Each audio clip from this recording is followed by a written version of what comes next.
Debajo de estos techos altos donde colgaban lámparas de miles de cristales, Fidel Castaño Gil, Pablo Escobar Gaviria y Gonzalo Rodríguez Gacha se dieron a la vergonzosa tarea de imponer una dictadura criminal entre los años 80 y parte de los 90. Durante 10 años, la alianza entre la mafia del cartel de Medellín y el clan de los Castaño dejó a Colombia bañada en sangre. Todos los grandes crímenes que se cometieron y que según las autoridades pueden ser más de 7.000 muertos, se planearon en una mansión en el corazón del poblado en Medellín. Pablo Escobar y sus secuaces llegaban a Montecassino, la casa de Fidel Castaño, y ahí ordenaban magnicidios, asesinatos, bombas, secuestros, torturas. La nena Arrázola recorrió con Popeye todos los rincones de la Casa del Mal, el cuartel general de Lampa en los años 90.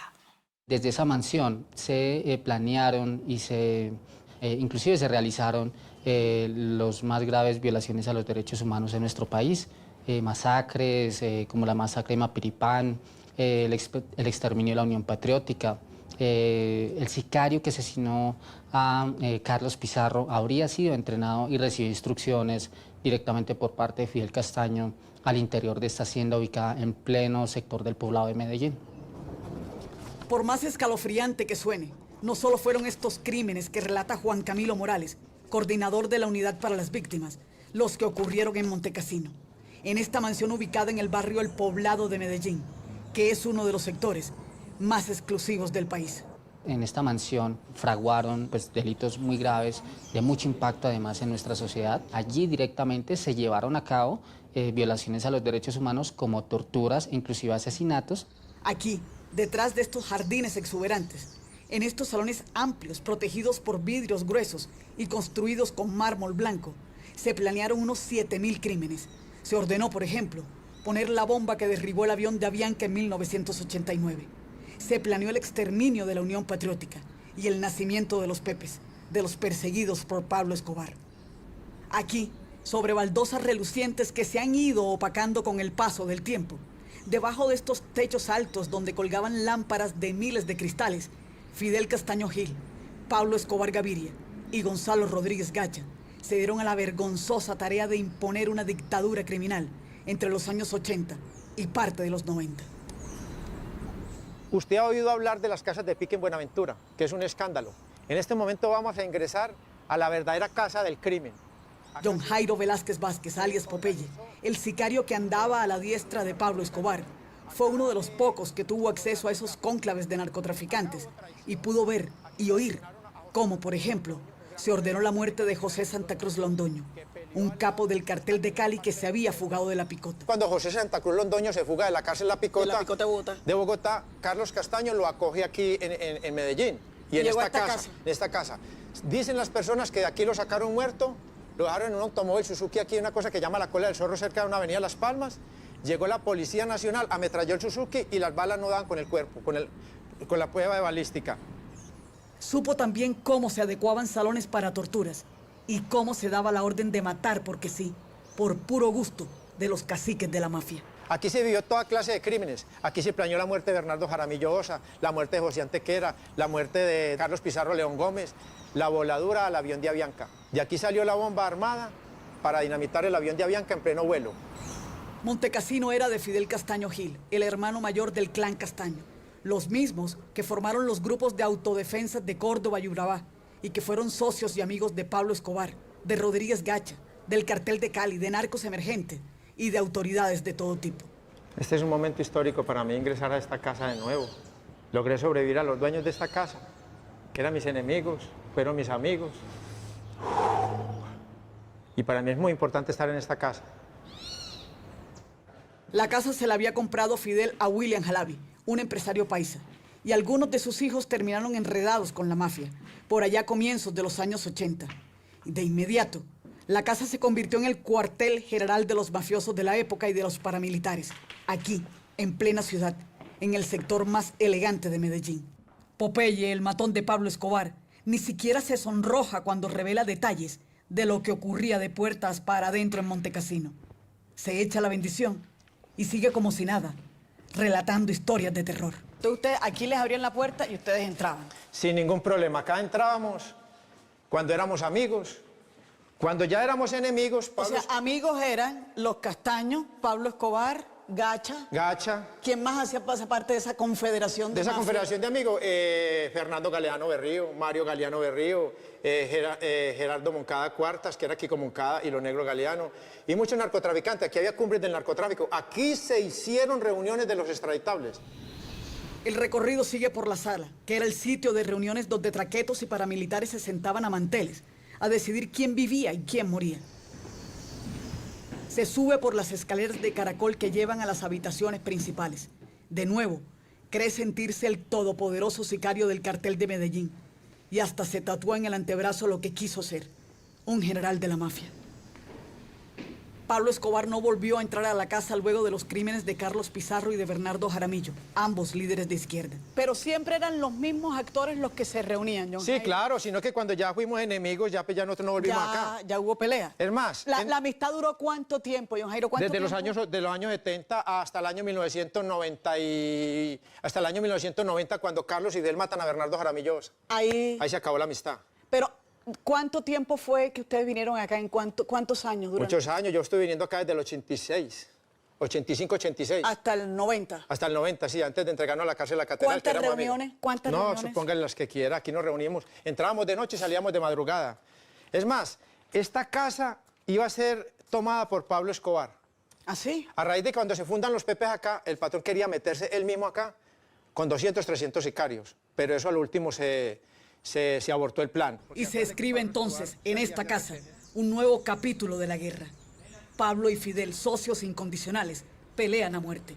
Y junto con el cartel de Cali, los Castaño crean los Pepes. Este es el cuartel general de los Pepes, Montecasino. ¿Aquí nacen? Aquí nacen los Pepes. ¿Quiénes se reunieron para el nacimiento de los Para el nacimiento de los Pepes se reunieron Fidel, Carlos Castaño, el cartel de Cali, los 4 de Cali. ¿Vinieron a esta casa? No, mandaron emisarios. Según Popeye, por aquí también se pasearon agentes de la DEA y de la CIA. ¿Es cierto que la CIA y la DEA estuvieron aquí? Aquí estuvieron. ¿Quiénes de la CIA y la DEA, te acuerdas? No me eches ese chicharrón a mí encima porque este pechito... Pero sí te acuerdas.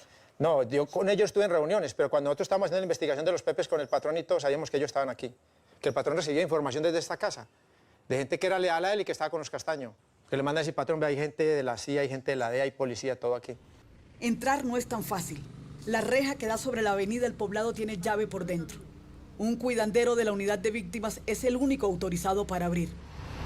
Es la entrada principal, aunque en los tiempos de los cónclaves mafiosos se podía entrar por los lados y salir por atrás. El camino que conduce a la casa principal es empinado y rodeado de árboles que de tanto crecer se juntan arriba. Por eso siempre hay sombra y el fogaje es más llevadero. La reja y la entrada de la casona son un intento por parecerse a la casa de Nariño. El caminito hacia la puerta de la casa está lleno de piedras ligeras y cada paso emite su propio sonido. La puerta es pesada y 4 columnas sostienen el techo. Adentro se siente enseguida el golpe de la humedad. Los pisos están limpios y las paredes también. A mano izquierda un primer cuarto que era algo así como un salón íntimo de reuniones cortas, o que tal vez era la antesala para ser recibido por Fidel Castaño, el patrón jefe, dueño de la casona. Y detrás de este mueble de madera empotrado en la pared se esconde el primer recoveco de la mansión de los Castaño. Una caja fuerte camuflada entre la pared y la madera, y que es imposible detectar a primera y a segunda vista. El salón principal, donde los mafiosos, sicarios y paramilitares se reunían al anochecer para decidir sobre la vida y sobre la muerte, era aquí. Un espacio semicircular, con vitrales para mirar hacia los jardines. En un rincón a la derecha estaba el bar repleto de tragos costosos. Nos reuníamos informalmente, sin mucha cosa. El patrón mío y Fidel también eran sencillos. Eso no había que hacer mucha cosa. Llegamos, nos sentamos en una sillita y ahí hablamos sin ningún problema. No, pues ¿qué tal la sencillez? ¿Ah? No, friegue. Y hacia abajo, por otro recoveco, un cuarto acondicionado como cava de vinos importados, con su propio ducto de ventilación. Hoy queda el vestigio del esplendor. La escalera para bajar es estrecha y el escalón de abajo está por caerse. Una estantería de madera arrumada y tratando de soportar el paso de los tiempos. Aquí se vivió mucho asesinato, se vivió mucha maldad y también se vivió mucho esplendor. Una cosa bipolar totalmente.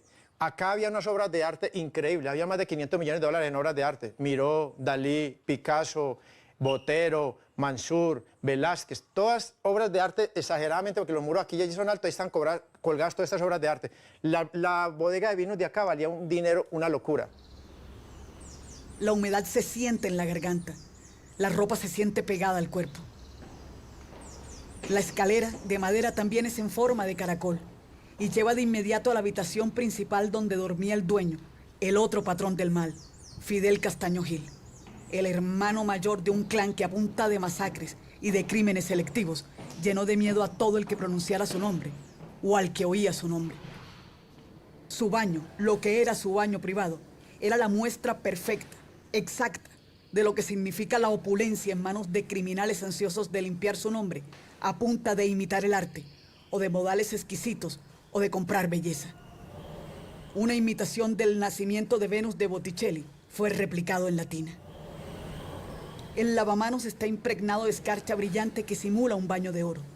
Las baldosas son oscuras, relucientes, y el jacuzzi, con el mismo resplandor de lo que parece ser un rocío de oro, tapaba otro recoveco, otro hueco.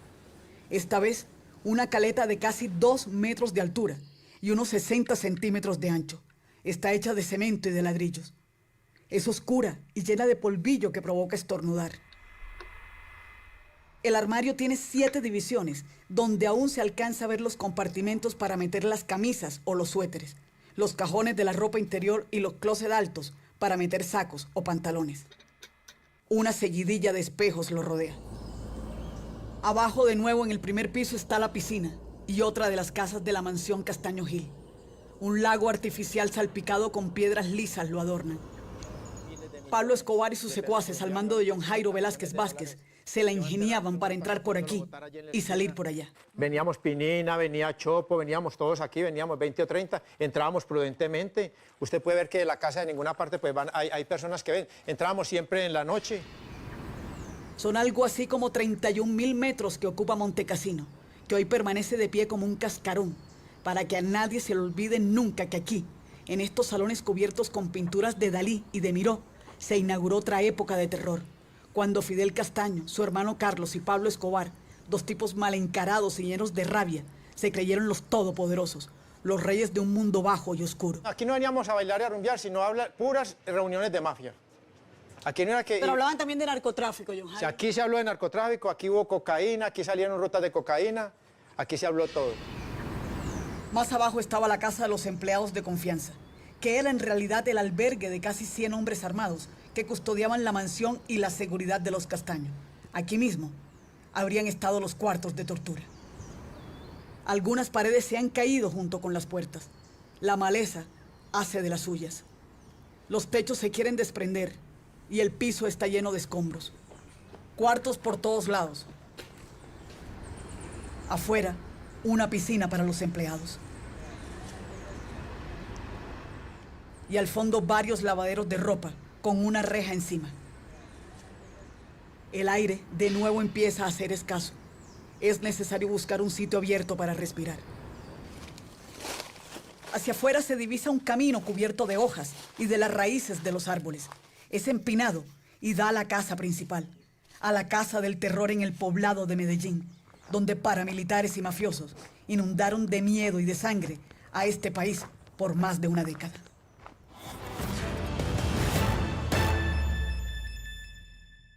27 años después de una persecución como de película, donde la policía le dio de baja desde un helicóptero al narcotraficante Gonzalo Rodríguez Gacha, su nombre vuelve a la memoria porque en 4 días el gobierno subastará una casa que era como la joya de la corona.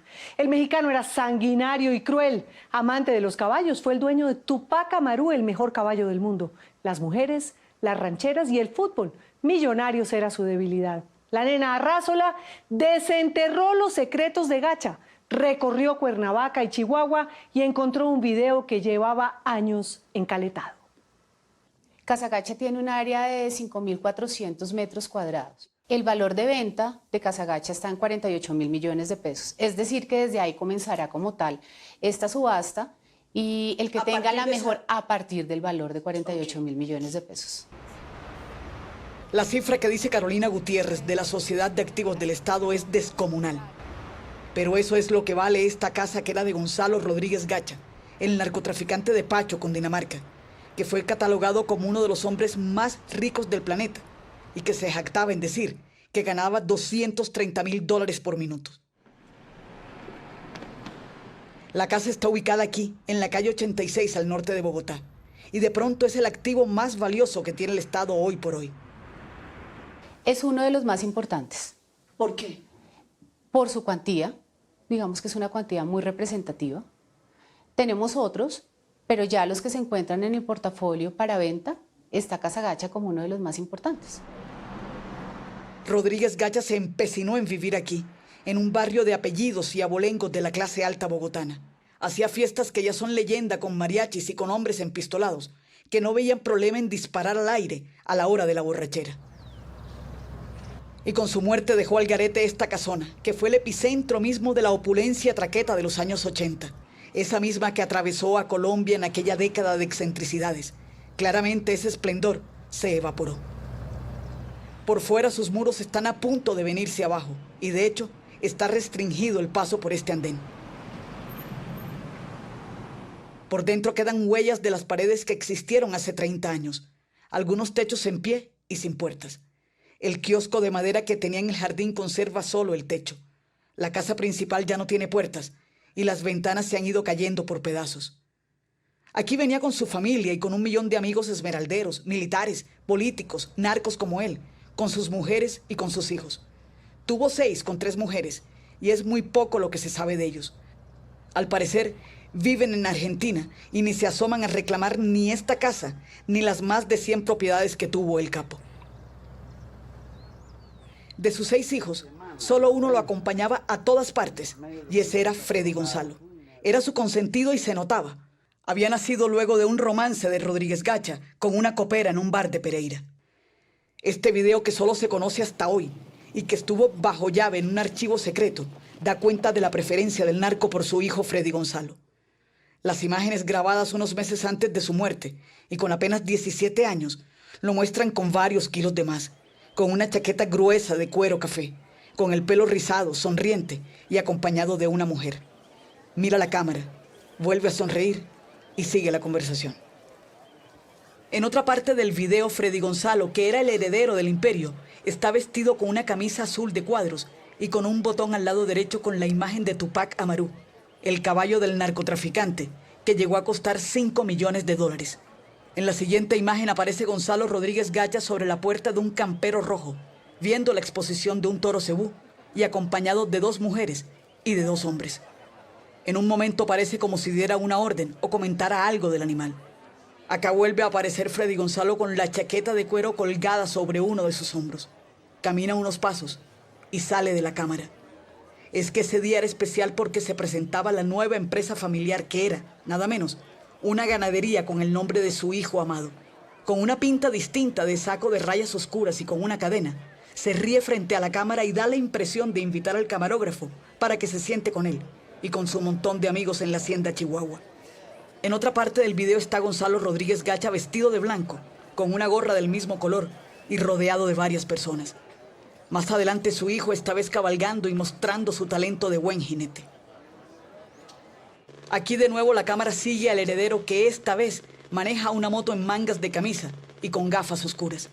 Detrás de él una caravana de carros y varias motos lo siguen por una carretera de Pacho, que era algo así como su parque de diversiones. A Gonzalo Rodríguez Gacha le decían el mexicano y le encantaba.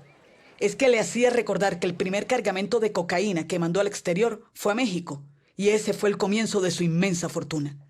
Oía sin parar rancheras, no había semana sin mariachi, pero también cantaba de memoria el Revoliático y la Roncona, que eran los grandes éxitos musicales de los años 80. Andaba siempre con mujeres, preferiblemente reinas y modelos.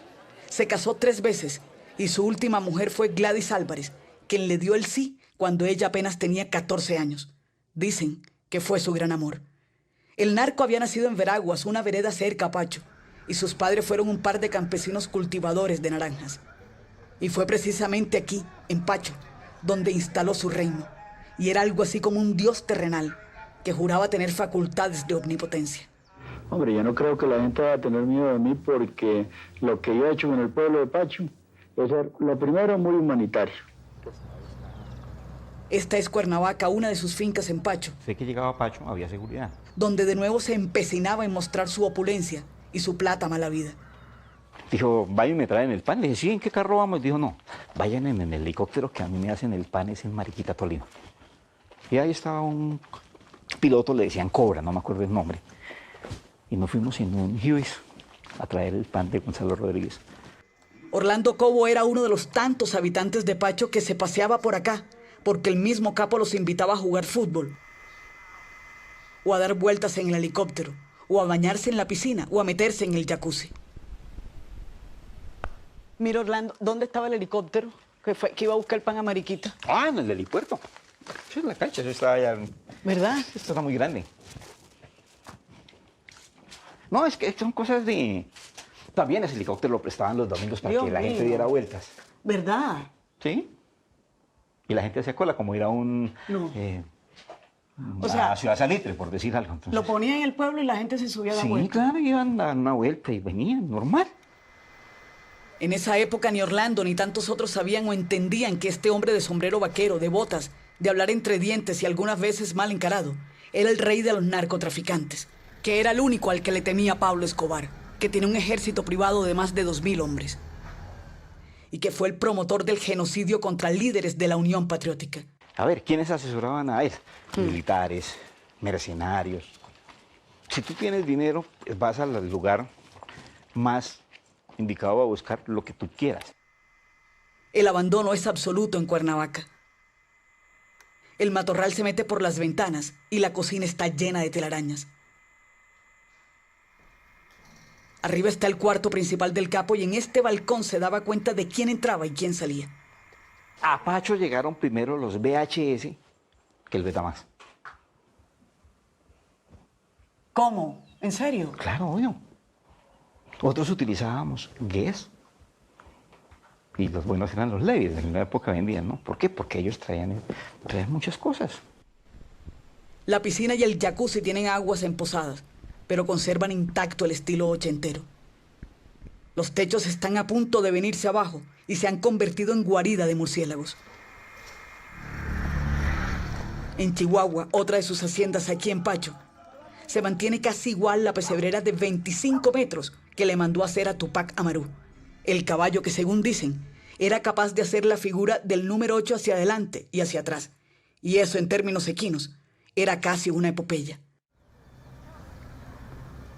Aquí vivía Tupac Amaru, caminaba sobre un tapete y en las paredes había espejos. La leyenda cuenta que cada cumpleaños del animal era celebrado con piñatas y sorpresas. Murió de un cólico. Han pasado 27 años de la muerte de Gonzalo Rodríguez Gacha y todavía se recuerda que peleó a muerte con la FARC porque esta guerrilla le robó varios kilos de coca.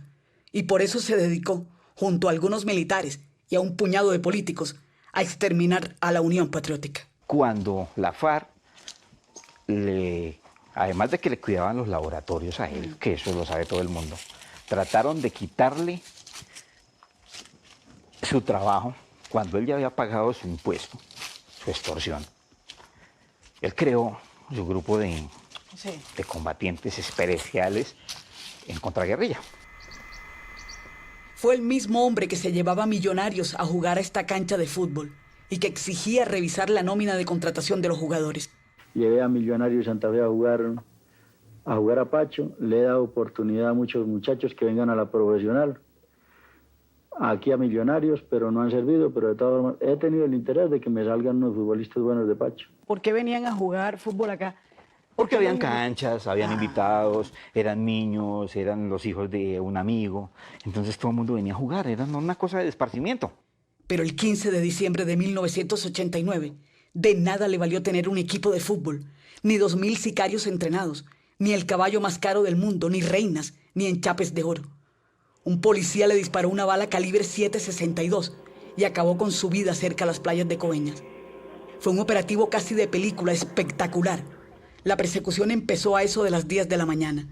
Los agentes de la Fuerza Élite descubrieron que se había comunicado con una mujer, una reina muy conocida, y que la iba a esperar aquí, en una de estas cabañas. En la habitación donde pasó sus últimas horas en Coveñas, había un abanico sobre la cama, un maletín de cuero café, un tocador, una grabadora y una caja fuerte al lado de su cama.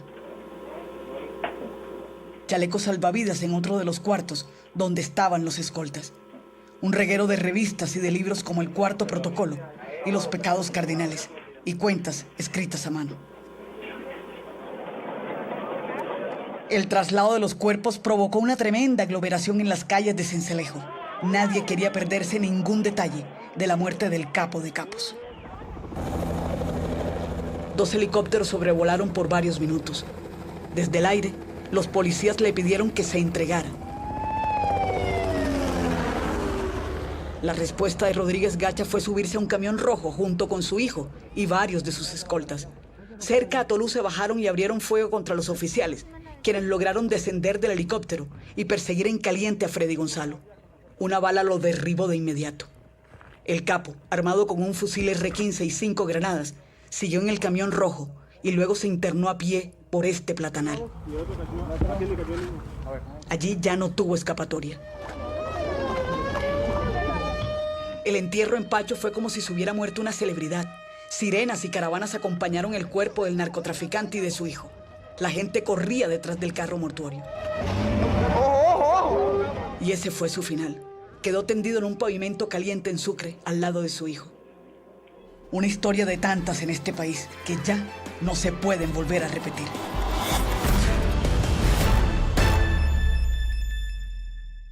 Mientras Gilberto Rodríguez huía de la extradición y luchaba una guerra sin precedentes en contra de su archienemigo, el jefe del cartel de Medellín, Pablo Escobar, Aura Rocío Restrepo fue la mujer que lo acompañó en los últimos 8 años antes de que lo capturaran y fue testigo directo de las relaciones que mantenía Rodríguez Orejuela con la clase política.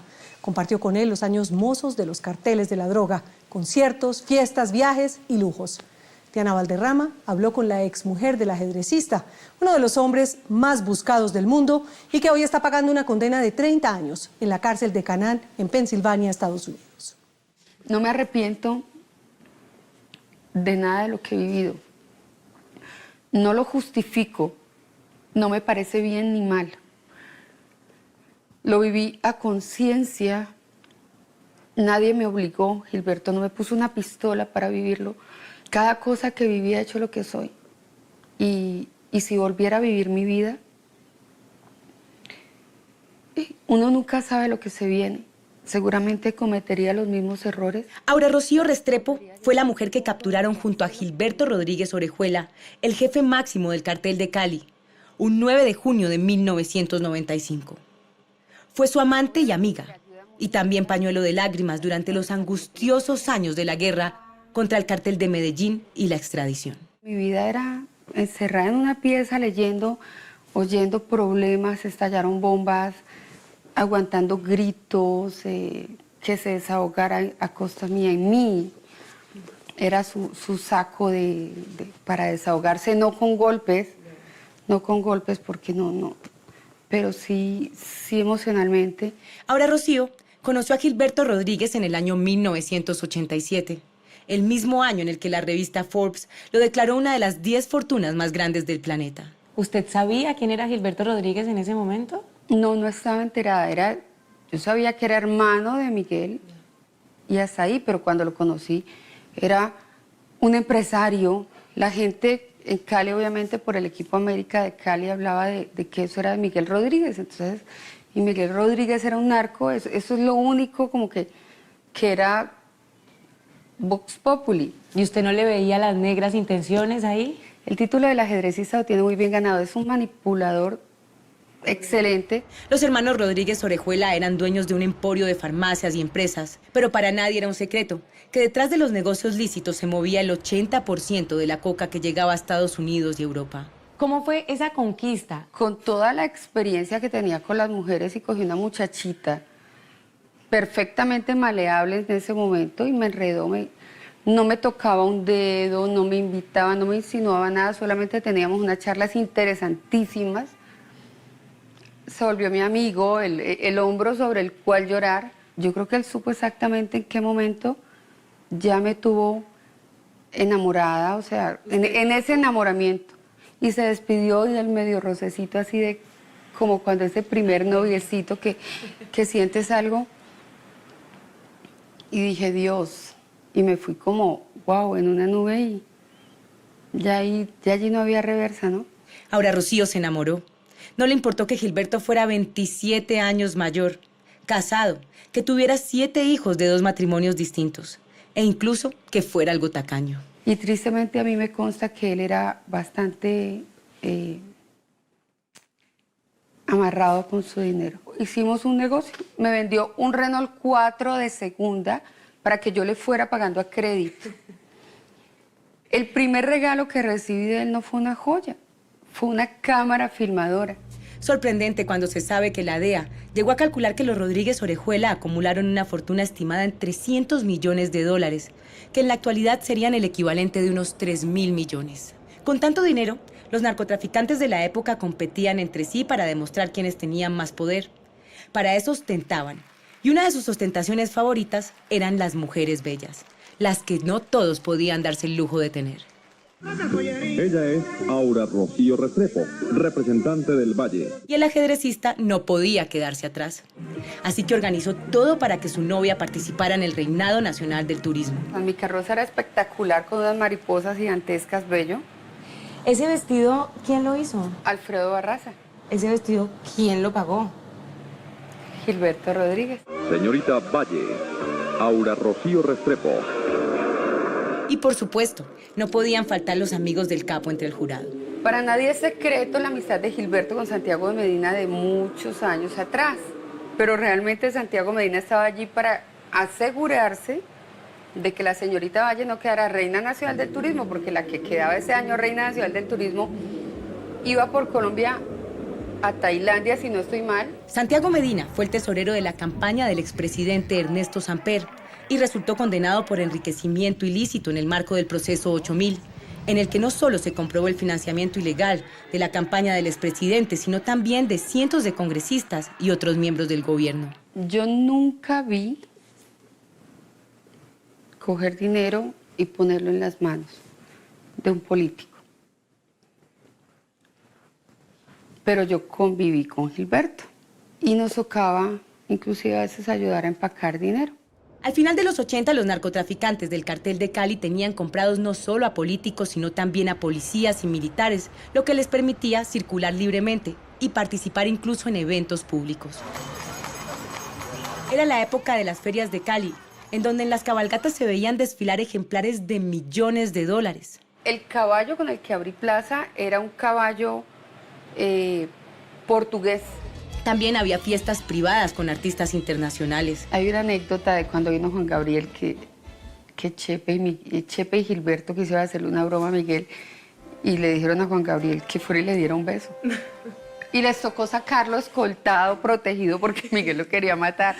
Eso fue terrible, pero eso fue algo que la gente en Cali piensa que es mito y no es mito, eso fue una realidad. Cuento una anécdota de la feria después de que murió Pablo, donde fue algo unas fiestas que organizó Miriam y tuvo a todas esas orquestas. Yo no, en una orquesta iba a ir Albita Rodríguez y... Miriam era la segunda esposa de Gilberto Rodríguez, madre de sus 3 hijos menores. Esa señora que siempre fue y no fue, y que él decía que no la iba a dejar porque no podía, por muchos intereses económicos, por los hijos, por 1000 cosas y porque le conocía 1000 secretos, pues de pronto se hubiera visto forzada a esconderse con él y no sé, tal vez hubiera sido diferente y yo hubiera podido tener una vida normal.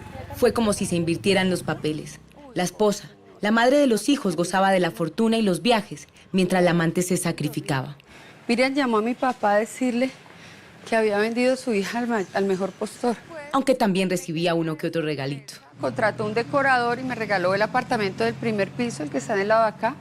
Era de 2 niveles, el decorador trajo los muebles italianos, Saporiti. ¿Y en cuántos más vivieron?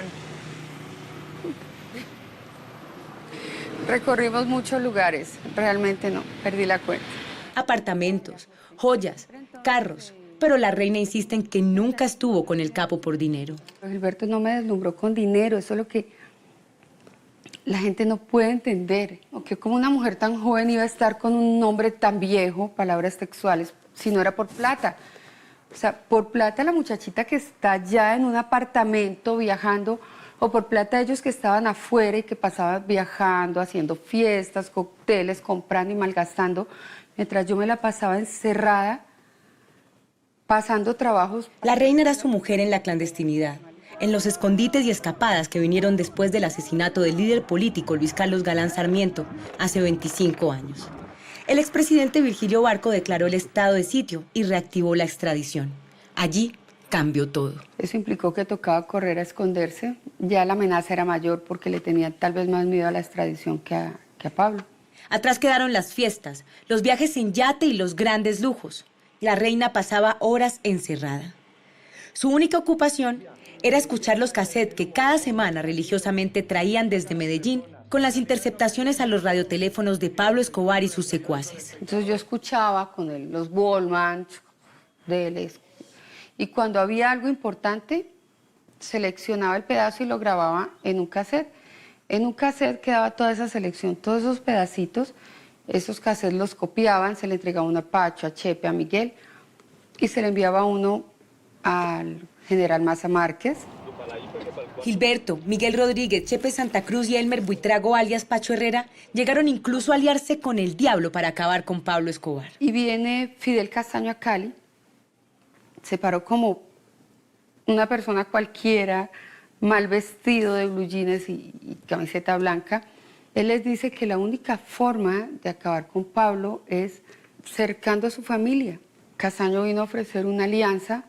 Nació el grupo de los Pepes y bueno, empiezan a hacer la inteligencia a la familia de Pablo Escobar, lo siguen hasta Suiza inclusive, y Pablo llama al hijo de Gustavo Gaviria, que le decían Gustavito Gaviria, lo lleva hasta su casa, al sitio donde está escondido, era tal el desespero, y después los Pepes, que ya trabajaban unidos, capturan a Gustavito Gaviria, lo torturan, les enseña dónde está el tío escondido. El cuerpo de Gustavito Gaviria apareció el mismo día, un poco antes de la muerte de Pablo Escobar, pero la noticia pues pasó a un segundo plano, ¿no? Porque con lo de Pablo, lo extraño es que nadie haya atado los cabos. Los Pepes se dieron cuenta que se iba a reunir con Pablo, pues tenían información de primera mano gracias a los equipos de interceptación, que según Aura Rocío no fueron traídos por la DEA, sino por el cartel de Cali. Y los equipos lo trajeron los Rodríguez. Gilberto me decía, yo sé que el día que muera Pablo, con esos mismos equipos nos van a capturar a nosotros, nos van a hacer inteligencia. Y así fue, sabía que apenas muriera Pablo con el protagonismo que tomaron con la guerra, pues. El ajedrecista era tan inteligente que predijo cómo lo iban a atrapar. Y por aquí subió el bloque de búsqueda, como la casa daba los dos frentes a la calle y a este lado. Esta era la casa de al lado también la habíamos comprado nosotros, pues también era de Gilberto. Y nuestro cuarto en la parte alta daba hasta esta calle y la oficina de Gilberto. Por eso pudo desde la oficina ver subir el bloque de búsqueda. Hacia donde estamos nosotros estaba el mueble empotrado, que fue el que sacamos donde estaba la caleta y Gilberto estaba escondido, más o menos casi que aquí donde estamos parados. Él sale con la pistola aquí, las manos en alto, la pistola está colgando y dice, no me maten que soy un hombre de paz. En un instante terminamos todos aquí en esas escaleras pidiendo que no lo fueran a matar, ¿no? Rosso José Serrano le dijo que no, que si se lo hubiera cruzado de frente en la calle no lo hubiera reconocido. A pesar de ser su obsesión y lo que el hombre que más buscaba, yo le había tinturado el cabello, la barba, y se lo sacó Serrano y salió con él para Bogotá. Hasta luego, muchas gracias. Jaque mate. El ajedrecista y su reina estaban tras las rejas. Él, condenado por narcotráfico, y ella por enriquecimiento ilícito. Él me hablaba del poder, de la ansiedad de poder, de lo lejos que había llegado y de todo lo que había sacrificado y para nada le servía haber puesto 6 presidentes en el poder. Hoy en día Aura Rocío tiene 47 años y vive en un pequeño apartamento en el norte de Cali. Las propiedades que yo tenía me las quitó todas el Estado. Estupefacientes me desalojó del apartamento. Ya no tengo nada. Lo único que realmente me quedó de Gilberto a mí fueron este par de cuadros, que son unos 3 de Santa María, porque me encantaban y le encantan a mis padres. decidió, 20 años después, escribir un libro llamado Ya no quiero callar, en donde describe al hombre detrás del narcotraficante, ese que solo ella conoció. No creo que Gilberto tenga vida. Entre la depresión y la soledad de la cárcel y todo lo que él le temía a eso, su enfermedad, que si le aquejaba en ese entonces, pues ahora imagínate, está muy mal. ¿Cuándo fue la última vez que usted habló con él? Salí el 25 de junio de 1999. Esa noche me llamó como para que fuera una especie de despedida, decir, bueno, hasta aquí. Discutimos feo, dijo algo que me hirió y yo lo ofendí también, porque todo fue porque yo lo que más soñaba era ser madre y él jugó con eso. Mientras yo buscaba y buscaba un embarazo, él se había operado a escondidas mías porque le tenía pánico a la extradición. Y él decía que no iba a tener un hijo para que otro hombre lo criara. En el libro cuento algo, narro algo de ese proceso de que yo quería buscar un bebé. Y él me decía, tengamos un hijo, y con engaños un médico acá se prestó para manipular porque yo tuve un manchoncito de sangre. Él manipuló eso con el médico y engañada en una clínica me hicieron un degrado supuestamente porque ya había perdido mi bebé. ¿Usted qué sintió cuando se dio cuenta? Cuando mi relación con Gilberto se acabó, yo llegué a una conclusión y la repetí siempre. Decía, uno no puede amar a nadie más de lo que se ama uno mismo porque no es un amor sano. No podría justificarlo ni entenderlo, pero es lo que viví y ojalá sirva de ejemplo para otros. El primer pez gordo en ser extraditado a los Estados Unidos por narcotráfico en Colombia fue Carlos Leder Rivas, un mafioso que según su expediente fue el responsable de haber llevado a los Estados Unidos 2.000 kilos de cocaína. Leder fue testigo clave en el caso contra el exgeneral panameño Miguel Antonio Noriega. Lleva 28 años preso y dice que ya es tiempo que le den su libertad. Su hija Mónica, que solo lo ha podido ver 4 veces, cuenta lo que le pesa su apellido, los momentos con su papá, su correspondencia y la denuncia de que el gobierno americano les hizo conejo. Y en estos 20 años yo lo he podido ver una vez, que fue hace 12 años. Yo ya llevo 12 años sin visa. Es algo que él muchos años no quiso que yo hiciera, porque él siempre me ha protegido mucho. Siempre me quiso muy aparte. Como yo te decía, como yo cumplo mis cosas, no importa, que lo duro me toque a mí. Trata tú de vivir tu vida tranquila, pues un cero más, ya. Pero la verdad ha sido más decisión mía también. Él me apoya y él sabe absolutamente todo y logramos hacer muchas cosas entre los dos. Yo le digo, papá, pasa esto, esto y esto, y me dice Pelucita. Y en la última carta me lo dijo. Entonces, pero también es decisión mía, porque es que él es mi papá. Y si en mis manos está lo mínimo o mucho que yo pueda hacer, estoy dispuesta a hacerlo. Mónica tiene 32 años y carga sobre su espalda el apellido de uno de los fundadores del cartel de Medellín y una leyenda en el mundo de la mafia, Leder. Nació en Armenia, hija de Liliana García, que fue la novia y compañera durante años de Carlos Leder. Se han visto solo 4 veces en la vida. Los recuerdos con mi papá son a partir de los 10 años que puedo decir que lo conocí personalmente. ¿Cómo es su papá, Mónica? ¿Es el loco que pintan, el loco Carlos Leder? Ay, no, tampoco. Obviamente es una persona extrovertida, es una persona, pues para mí, muy inteligente. En este libro verde están condensadas los pensamientos, la filosofía, la ideología. Te habla de cosas que yo a veces digo, pero si este señor lleva, ¿cómo vas a ver si lleva 30 años preso? Pero obviamente él me dice, Pelucita, yo fui muy aventurero. Pero de todas maneras no es esta locura tampoco que muestran en la televisión. Eso pues sí, no es una persona, la verdad, no es esta persona que a toda hora mantuviera drogado, como también yo sé que lo hacen ver. Esa era su adolescencia, lo que pasa es que era una persona que tenía mucho poder y mucha plata. Sería absurdo e injusto, lógico, de que los Estados Unidos, una potencia mundial de esta, fuera a echarle la culpa de la droga a un país como Colombia que se debate en una lucha contra el comunismo y contra el narcoterrorismo. ¿Y su papá sigue siendo el antiimperialista que era a los 23? No, pues ya, imagínate, ya casi a sus 70, eso ha disminuido, pero todo eso quedó en el pasado, eso ya es solo mirando como añorando su libertad. No era un drogadicto, no era un demente, no era un loco, no era una persona agresiva, era una persona muy centrada, más pasiva. muy paz y amor, pues. Carlos Leder Rivas fue uno de los narcotraficantes más grandes que ha tenido Colombia. Tenía tanto dinero que manejaba su propia flota de aviones y dominaba las rutas del tráfico de drogas del sur de la Florida, sobre todo cuando compró el famoso Cayo Norman, o la Isla de la Fantasía, en las Bahamas, a solo 112 kilómetros del territorio norteamericano. Y tenía solo 23 años. Una persona de 23 años con una isla privada en las Bahamas, con sus aviones, con sus yates. Antes me parece que antes no era loco, era muy cuerdo porque tenía todo para haberse enloquecido. Lastimosamente hoy en día es cuando está pagando grave por eso. ¿Con ustedes fue generoso? Pues generoso, en amor, en amor. Yo pienso que es que, pues yo lo que he visto, nosotros como no tenemos nada de mi papá, entonces es la generosidad, ¿sí me entiendes? Económicamente generoso nosotros no tenemos nada. Nada.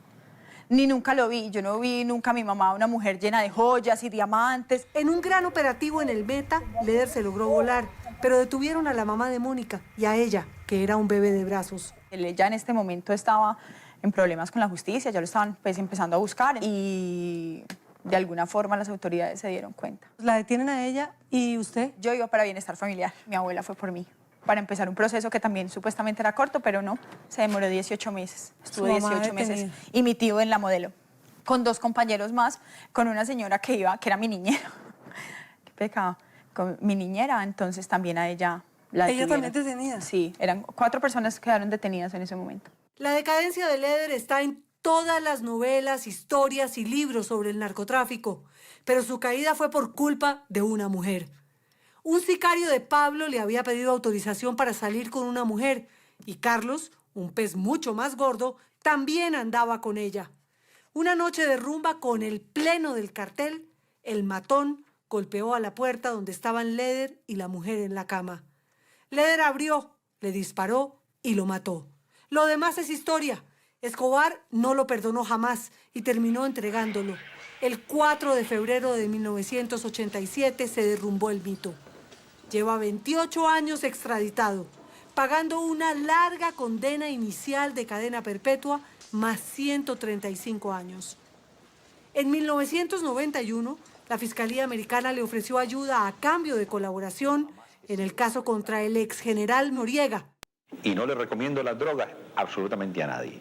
No te voy a hablar de mi vida en este cautiverio porque te aburriría con mis tristezas. Quizás recuerdas por mis vivencias que para mí, como decimos los paisas, cuando la causa es justa, maluco también es bueno. La negociación de él era una pena igual o menor a la del general Noriega. Sí. Al general Noriega le dieron 30 años. Y por otro lado está el tratado de extradición de Colombia con los Estados Unidos,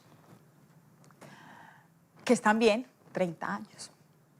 ¿Qué pasa ahí? Ya debería estar libre. Le falta año y medio para cumplir los 30 años. Pero por trabajo. Físicos, exacto. Pero por trabajo, por estudio, por educación, por buen comportamiento. Sí. Todo esto siempre hay unas rebajas. Para poder verlo, Liliana y Mónica se sometieron al programa de protección de testigos en Estados Unidos. En esa época mi papá estaba en Marion, que sigue siendo la prisión de máxima seguridad en los Estados Unidos, donde lo tenían 6 pisos bajo tierra. Entonces lo tenían aislado totalmente, entonces la comunicación telefónica era muy poca. Llevamos 5 años sin verlo y las negociaciones también, supuestamente de lo de protección a testigos, era que teníamos acceso a él. ¿Incluía poder verlo? Poder verlo. En ese programa de protección de testigos, Mónica, ¿usted sigue siendo Mónica Leder? No, nosotros nos cambiaban, obviamente primero el apellido. ¿Qué apellido eran? Salazar, y mi mamá Fajardo, Liliana Fajardo se llamaba. Mientras nos acomodaban en alguna ciudad, estuvimos más o menos 6 meses encerrados, literal. ¿No podían salir, ir a hacer compras, ir a comer cuando a un podíamos restaurante? cuando podíamos salir era con un federal, que venían por nosotros, como bueno, necesitan ropa, necesitan algo, o necesitan salir. Pero la siempre vida era con un federal. En un cuarto viendo televisión, Sí. Su tío, su mamá y usted. Los 3. Pienso que ese ha sido de los encierros más grandes que he vivido. Como Sí. si estuvieran Encarcelados detenidos también. Sí, los que vivimos detenidos. Intentando verlo porque nos decían siempre mañana, este fin de semana, dentro de 8 días, este mes ya no se pudo, es dentro de un mes. Y así estuvimos más de un año. ¿Y cómo vio a su papá? ¿Qué hace uno ahí? Normalmente la reacción que es, no sé, salir corriendo a abrazarlo, que te cargue, todo. Sí. Eso no se puede dar porque tú no puedes tener tanto contacto físico. ¿Y él viene con su overol? No, él venía De civil. Tenía una camisa como tipo polo, un blue jean. Esposado, obviamente. Lo paran en la puerta, el federal de ahí le quita las esposas y nosotros no podíamos salir. Sí, pueden salir, entonces ya nos abrazamos, pero ahí mismo nos toca soltarnos, nos sentamos en un sofá, entonces mi mamá a un lado y yo en el otro, y cogidos de las manos. Los tres. Los tres. Y él pregunta, ustedes preguntan. Sí, ¿cómo están? ¿Cómo les fue? Pues tratamos de todas maneras, mira, de hacer todo muy positivo. Y igual fue la última vez que lo vi hace muchos años. Yo, obviamente, yo soy muy sentimental, a mí se me encharca el ojo, yo lloro por todo, pero no es el momento de, ay, ¿por qué, papá, esto tan horrible? No, es disfrutar el momento, que sea lo más positivo posible en medio de tanta oscuridad. ¿Cómo es esa despedida, Mónica? Un beso, un abrazo. Adiós. Nos vamos a ver pronto. Adiós. ¿Y ese pronto duró? 3 años, en los cuales siempre fue constante la espera, porque siempre nos decían el próximo mes, el próximo mes. Leder tuvo 4 hijos con distintas mujeres, pero la niña de sus ojos, su pelucita, como le dice todavía, es Mónica, que siente que el gobierno americano les hizo conejo. Renunciaron al programa y antes de regresar a Colombia, lo visitaron en otra prisión federal. Mónica ya era una señorita, tenía 12 años. Estuve en una prisión americana por primera vez. La prisión en Arizona es en medio de un desierto. Desierto, cactus, todo. ¿Pero una visita con vidrio por medio? Gracias a Dios, gracias a Dios. La verdad, a mí nunca me ha tocado verlo por vidrios, nunca. ¿Sale el uniformado? Sale, ¿sí? Eso sí, ahí sí ya está uniformado. No, el de kaki. ¿Los antojos se podían? ¿Una arepa? A él le encanta el dulce de moral. Mi mamá se lo hizo y se lo mandó. ¿Qué tal la colombiana? ¿Y se la dejaron? Y se lo dejaron entrar. Y le dijeron, primera y última, dígale a su familia que esto que no se puede. Igual, nada, él no me puede cargar, ni así como en las piernas, la niña no, pero cogiéndolos y hablando, traía unas hojas y ahí podíamos pintar y jugábamos cualquier cosa. Pero esa fue ya así la última vez que lo vi. Es más, es la última vez que lo vio mi mamá. Mónica Leder es la voz de su papá. Así está desde hace 28 años en una cárcel en Estados Unidos. ¿Qué tanto le ha pesado ese apellido? Mucho, en muchas cosas. Por eso, porque usted Leder, y no va a tener con qué. Usted Leder, y haciendo tal cosa. Usted Leder, y montando en bus. No importa. Y de la fortuna de mi papá no disfruté absolutamente nada. ¿Cómo aprendió a querer a ese papá que lleva 30 años preso, extraditado y que además es un hombre pues, que forma parte de la lista más negra de la historia de Colombia? Es mi papá. Lo amo con pasión y locura desenfrenada. Se han visto solo 4 veces. La vio crecer por fotos y por carta y por teléfono cuando logran comunicarse. Llevan 12 años sin verse. No puede entrar a Estados Unidos, no tiene visa. Se la han negado una y otra vez. Sé que tengo el permiso para entrar a la prisión, necesito ese permiso para entrar al país y es lo que llevamos tantos años buscando. Imagínate, ya hace 12 años no lo veo y añoro ese abrazo de padre e hija. Bueno, mi nombre es Mónica Leder y trabajo con una compañía de bienestar y salud. Entonces... Mónica terminó publicidad y ahora estudia pedagogía infantil.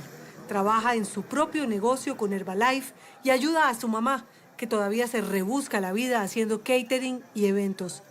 Vive con su novio, un veterinario especializado en ganado, y sus 2 perras Doberman. Esta es nuestra familia. La raza favorita de su padre, que la acompañan a todas partes. Pero de esa época de riquezas y opulencia, no queda nada. ¿Qué queda de todo ese imperio? Nada. Queda absolutamente nada. Tanta gente que quiere seguir el camino de la plata fácil, de las drogas, isla propia con pista, aviones, yates, mujeres, dinero a borbotones. ¿Qué le quedó de eso a su papá? Que queda tragedia, queda dolor, queda ausencia, queda soledad. Eso es lo que queda. Yo en ningún momento he aceptado que trafico con droga alguna, como jamás he sido arrestado en posesión de droga alguna. Pues su papá llegó al extremo, Mónica, a decir que iba a pagar la deuda externa de Colombia. Sí, es algo que pudo haber dicho, pero hoy en día cuando a veces tú no puedes terminar tu universidad o tú como hija de este gran capo pagando su deuda externa tienes alguna dificultad económica o el colegio o cosas básicas. Ahí es donde dices, ¿y entonces cuál? ¿Cuál deuda externa? ¿O para qué sirvió tanto? Pero pues nos tenemos el uno al otro, ¿no? En el 78, Leder levantó su más grande insignia de poder, La Posada Alemana, un hotel al estilo alpino que costó $3 millones. Tenía 30 cabañas con bar y chimenea, restaurante, centro de convenciones y hasta un zoológico.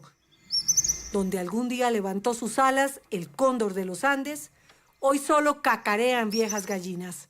La discoteca era un homenaje a John Lennon, esculpido por el maestro Rodrigo Arenas Betancourt, de la que solo queda la base y algunos retorcidos alambres. ¿Admirador furibundo de Hitler? No. ¿O eso es una, sí, igual. una leyenda? Eso también es una leyenda. Yo pienso que a la gente le gusta como ese amarillismo, ese mito, y al ser como era, entonces, claro, alemán, no hitleriano. No, pero no, tampoco era así. ¿Y si era amante de los Beatles? De John Lennon, enfermo. Totalmente enfermo. Esa era su música. Pero nunca los trajo, que es otro de los mitos, y que los Rolling Stones y no sé cuántas cosas, no. Lo que pasa es que obviamente cuando él creó la Posada Alemana, hizo muchas cosas en honor a los Beatles y a John Lennon, sobre todo, como su estatua. Sí. La discoteca que había en el hotel se llamaba Discoteca John Lennon. Sí. ¿Y eso dónde está, Mónica? Hay que preguntarle a estupefacientes. ¿Nada le quedó? No. ¿Ni un disco? No. Esto acá era la cabaña preferida de mi papá. La Posada Alemana está en ruinas, la tierra llena de huecos, telas y escombros de buscadores de tesoros que llegan con la ilusión de encontrar alguna huaca. Después de que mi papá lo extraditaron, también nos siguieron allanando. ¿Y buscando qué? ¿Plata, caletas? Plata, caletas, no sé. Hasta hoy no sabemos todavía por qué nos seguían allanando. Buscando, sí, algo. Tenían que estar buscando correspondencia, de pronto como un mapa o de sus negociaciones o rutas. Ajá. O si mi mamá escondía algo, pero no. ¿Y él es un hombre religioso? Sí. ¿Reza? Sí. ¿Es católico? Sí, todas sus cartas empiezan, dice, buenos cristianos y felices días, o que Dios te bendiga. Según Mónica, a su papá le faltarían 2 años físicos para pagar la condena.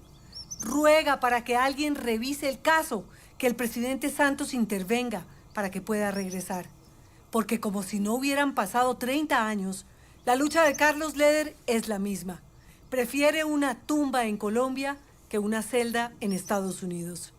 La hija del capo del cartel de Medellín seguirá cargando con su apellido, pero con la esperanza de que algún día deje de cargar con las culpas de ser hija de su papá.